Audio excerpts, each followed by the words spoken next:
Երևանում աշխատավարձը բնականաբար ավելի բարձր է։ Երևանյան մասնագետները սովոր են բարձր աշխատավարձի, այսինքն մենք կարող ենք իրենց ներգրավել Գյումրու ծրագրերի մեջ միայն համարժեք կամ մի քիչ ավելի բարձր աշխատավարձ առաջարկելու դեպքում։ Մեծ կրկնակ ընկերությունները դեռևս այդքան չեն ուժեղացել, որ կարողանան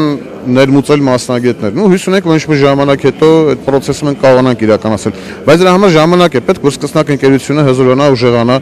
շուկայում ինքը թե արտաքին, թե ներքին արդեն դիրքավորի եւ կարողանա Երևանից մասնագետներ ներգրավել։ Ինքը քաղաքային մասշտաբի միջոցառում է։ Մենք ցանկություն ունենք Բարքեմփը հյուրընկալել Գյումրու մշտական, այսինքն դառնա Գյումրու ամեն տարի բնակիչ, այսինքն ամեն տարի այդ տարվա նորությունները, այդ տարվա հետաքրքիր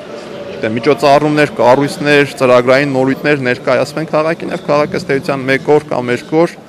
այդ ամբողջությամբ անցնի տեղեկատվական շնչի մեջ։